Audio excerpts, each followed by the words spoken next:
everyone. My name is Wonu Adelusi. I'm in my 4th year of the Integrated Business and Humanities program, and today we're going to be answering some questions about Black History Month and belonging at DeGroote. What does belonging mean to you in a business school environment? I would say belonging means that being felt, being heard, and being valued, regardless of your background, regardless of where you come from. And being included in everything, including the curriculum, including the leadership roles, and including even extracurricular activities within the school environment. That's what belonging means to me within a business school environment. Yeah, just building up on what Beryl said, I think belongingness is just feeling more than you are welcome in a certain space that you are at. That you don't have to edit your identity to feel accepted. So you need to have your voice being heard, you need to have your knowledge being valued, you need to have your perspectives being considered in the space that you belong to. So which is more than mere feeling welcome in a certain positions that you are at, I think. I agree. I think just to echo, I feel like belonging is really not only feeling that you're welcome, just like Toli was saying, but also feeling like you're being celebrated as well, and that, whatever you're contributing to the environment is valued just as much as everybody else. And I think that's a great segue into another question, which is we all come from different backgrounds and we're involved within DSB in different capacities. So what would you say kind of motivated you to get involved within those organizations, and what impacts would we like to see on the future of those organizations as well? CRCE or SHIRK, sometimes it is very difficult for me to even spell that. It's a Center for Research on Community-Oriented Entrepreneurship. So what we do at CRCE is basically we try to build some kind of, we try to help individuals from different backgrounds, especially from marginalized backgrounds, like incarcerated individuals, like refugees, like women, and sometimes immigrants, people with disabilities, like elders. We help them to become entrepreneurs in general. We help them build from whatever they have, and we call it ingenuity, impact, and inclusion. Our main goal is trying to teach that someone, or helping them become someone that they want to be. And we see entrepreneurship as not as a way of making money and become maybe an individual who has become very much successful, but our focus is very much diverse in terms of focusing on their well-being, in terms of helping them build community, not only like empowering themselves, but also building the community in general. So we try to empower individuals. We try to make them feel that they're in charge of their life. So for me, generally my motivation came from the understanding that talent is everywhere. Like people have talent, whether they are from poor background or whether they have from a different background, but like opportunities are not evenly distributed, right? So as a result of this, I think what we do at the Amare helped me to kind of engage in a kind of support infrastructure where I can help people to exploit opportunities because they have the talent. Because usually those kind of support structures, support infrastructures, and also like access to mentorship determines the kind of trajectory that you end up in. So that helped me generally to support, for example, marginalized entrepreneurs, people with disabilities, sometimes immigrants, and sometimes even refugees, so that they can exploit what they have and how their experience can help them adapt to the new system, to the new maybe economic societies that they are trying to reestablish themselves in. So that kind of motivated me. So people have that talent, but they are yet to discover opportunities in where they are, especially in the context of displacement that we mainly focus on at the Amare. Well, of course, it is globally beyond displacement context, but for example, we involve supporting women as well. So when we support women, we tell them, the experience that you have already can be helpful still if you try to exploit that opportunity in this way. So I love what we do at the Refinery and Shirk because of this. At EDF, we mostly cooperate with EDI, that is the Equality, Diversity and Inclusion, which is a group within DeGroote. So we mostly partner with them and also with the wellness ambassadors to listen to whatever students have to say, because there are a lot of students who are facing different things, but they're afraid to come out to speak up. So we mostly collaborate with EDI.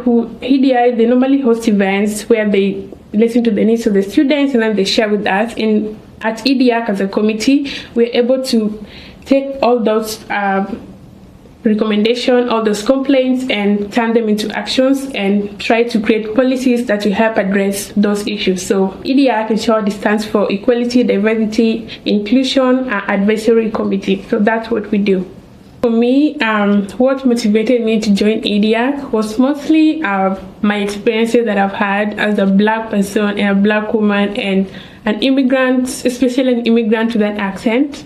So it was a whole different experience for me, and I joined EDIAC in order to not only to identify the gaps that are within the system, but I also joined in order to help create policies that in place that will help even those coming after me to feel like they are heard, they have someone to talk to, they have a policy that protects them regardless of where they come from, regardless of the challenges that they're facing.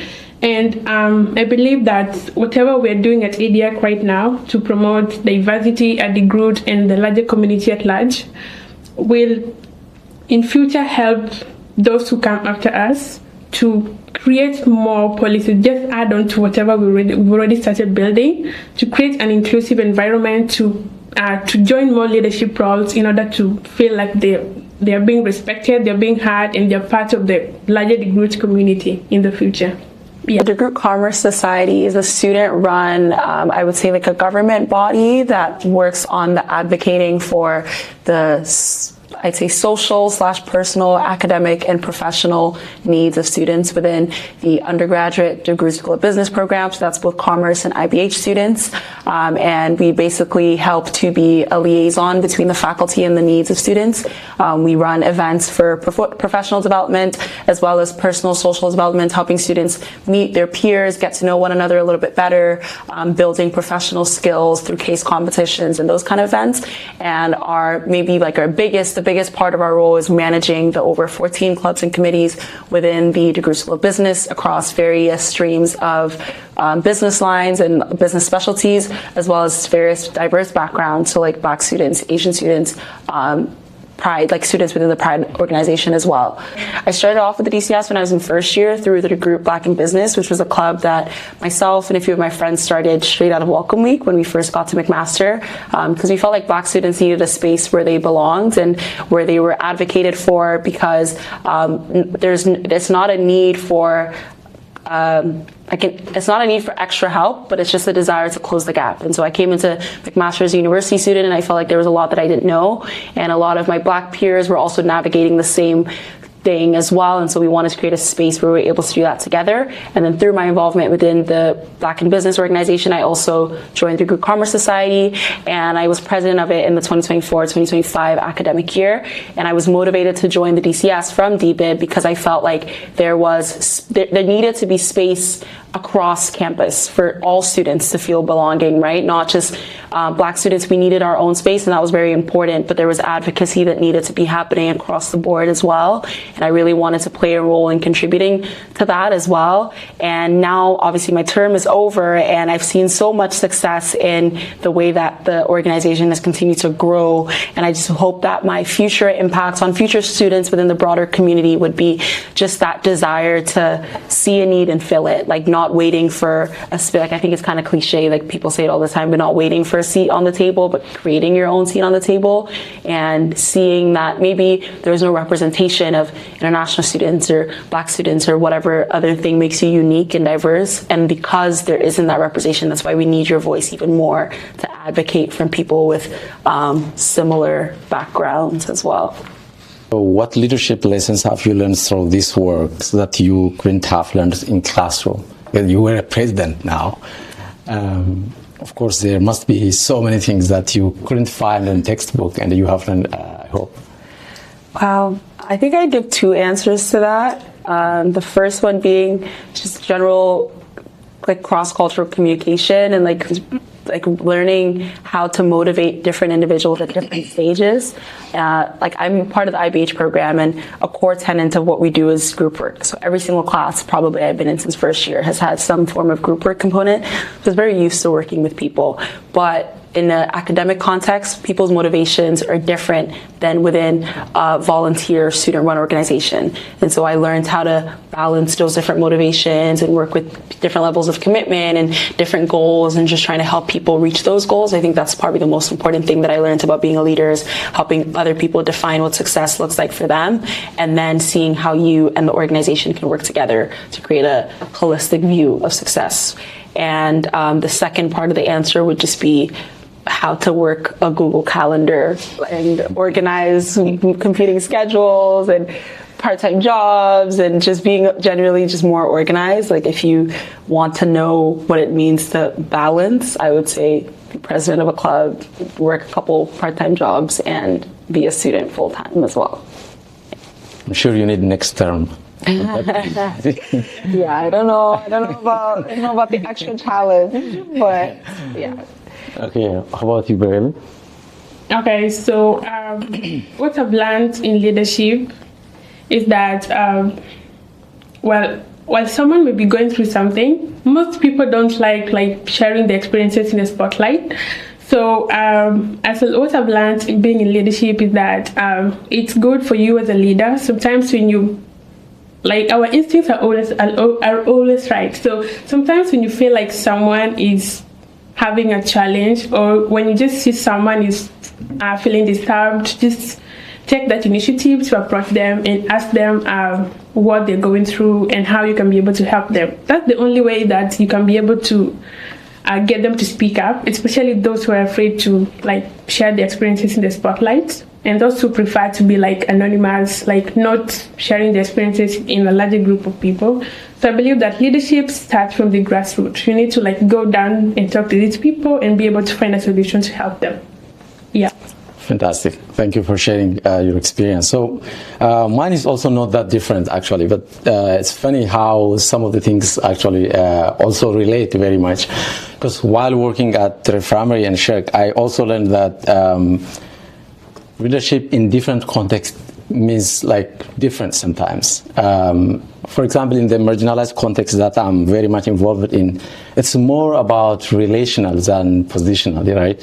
So you need to develop that relationship, and also dealing with from different cultures.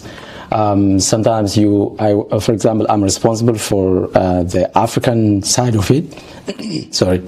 So the way I deal with African context is very much different from the way I deal with in Europe. We have another cohort that I had taken part in Ukraine, because refugees from Ukraine who are in Poland, and it was very much different, and that was actually something interesting for me that I couldn't learn anywhere. Additionally, we had to also collaborate with for a mentorship project that we are currently developing. We had to collaborate with the Australian team, which is a very different time zone, opposite to ours. As you say, organizing your schedule sometimes, even looking into, okay, so I have to work after 5 or 6 p.m. because they are just waking up at that time for them. And that was very interesting. And another thing is also about adapting solutions to problems as they happen, right? So sometimes you work with very scarce resources and you operate under constraints, and those kind of things I think are some of the things that I couldn't have learned if it was in classroom or just reading textbook. Very, very true.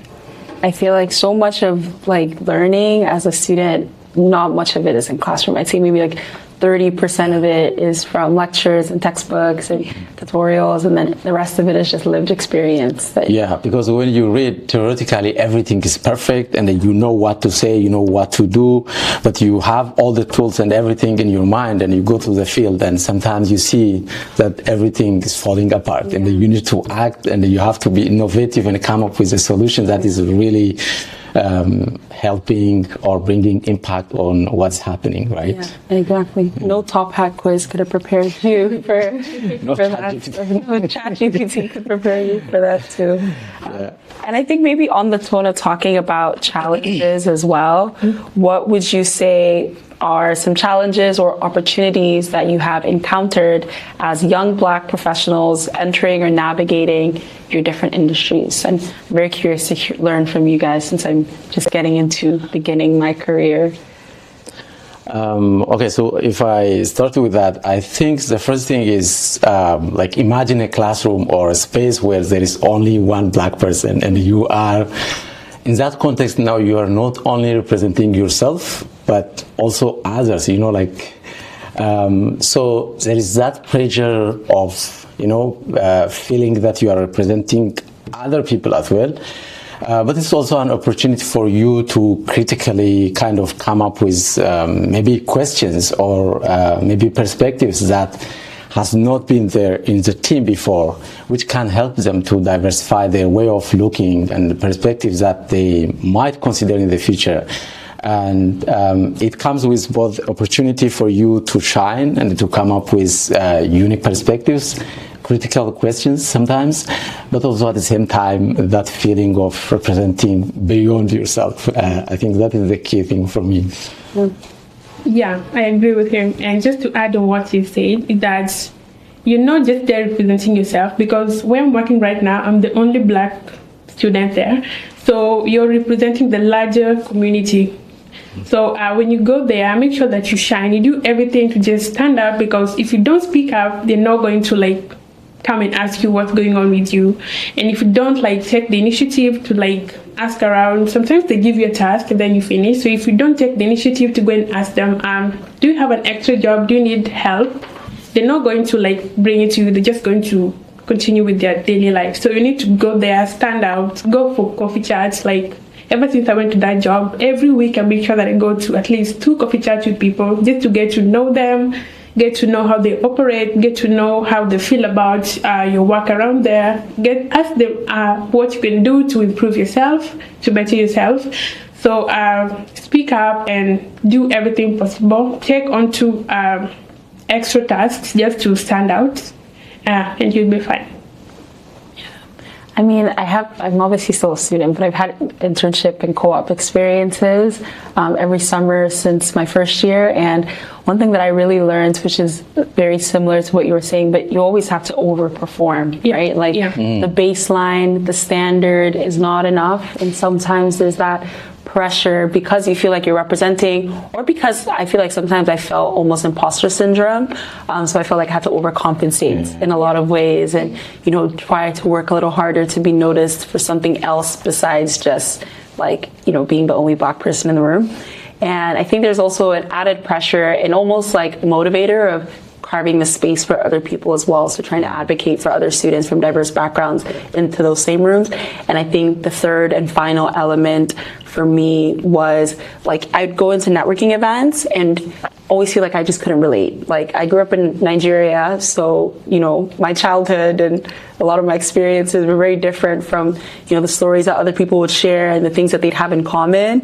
And I did some of my high school education here, so like obviously I understood the culture, and I have, you know, I'm very fortunate in that, you know, maybe I don't have an accent like other people might or things like that, which are just added barriers that might just even prevent more and more of that synergy. And so the third kind of challenge was breaking down the walls and trying to find how I can relate to my coworkers when they talk about small talk and things they did over the weekend. And I was like, oh, I don't know. Like I was in like my African church over the weekend. Like I can't really relate. So sometimes like having that lack of like relatability was a challenge, but it also created an opportunity to share something unique and bring something unique to the table. And, you know, people love to learn about new cultures and, you know, have those conversations and just feeling confident in knowing that my experience is just as valid, even though it looks different. from everybody else. How does this experience connect to your personal values or sense of purpose? I mean, the experience that you have at these organizations that we are all involved in. Well, I'll go really short. I think in terms of my sense of purpose, I think for a long time, earlier in my undergraduate degree, a lot of my purpose was in like my career and like achieving career success and those kind of standards of success. And I think as I've navigated that and, now approaching graduation, I'm realizing that there's a lot of value outside of just what can this opportunity do to get me to that goal. Sometimes you just have to really ensure that you're living in the moment and, trying to add value in a way that's actually tangible beyond just, adding a bunch of bullet points on your resume or adding a bunch of experience underneath your belt that you're not fully contributing to. But also just recognizing that, your career does not define you, that there's so much more to who you are, but making sure that if you are giving yourself to something, it's because you feel a connection to it. It's because you want to create impact and you want to go above and beyond and see how you can create value if it's something that's important to you. What advice would you give Black students considering business school or leadership roles on campus? So I think my advice is the first thing is to proactively try to engage and kind of build community without being asked for. That is the first thing I would recommend others to, other Black students to do. Not expecting external agency to tell them what to do and trying to claim their position because obviously there is support and there is access, structurally there are supports at our university and at our respective colleges. So it's very important to kind of claim that position and try to benefit from what they have, the infrastructure that they have at their respective schools and colleges, I think.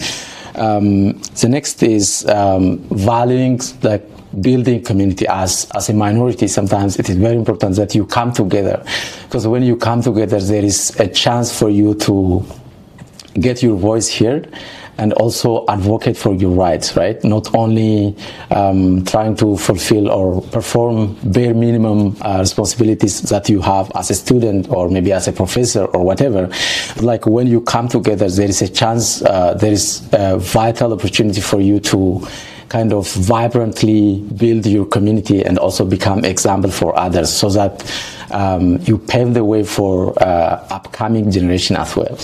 That's one thing I would add, to give the chance to each one of you.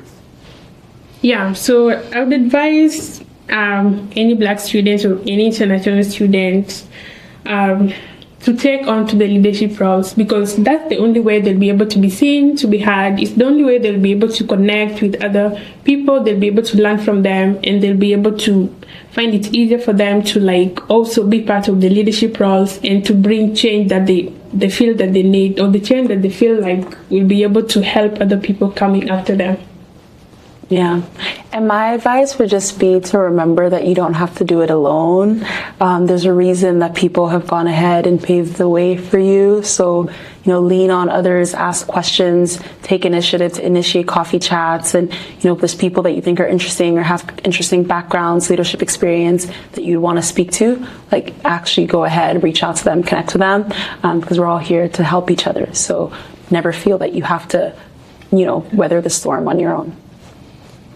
Yeah, and connecting to our roots also, I think as a Black person, as an African, for me, we value interaction very much. And that is the missing element in this environment, I think. So it's very important for us to come together. And that is also an opportunity to get mentors, maybe. Maybe that's one thing that we are missing from this question. That is so the moment we establish that kind of interaction, we learn from each other, and we also get the opportunity to be a mentee for someone or a mentor for someone who is in need, right? So since we value this very much, I think that is the thing that we also need to foster as a Black student, and we also suggest others to do the same.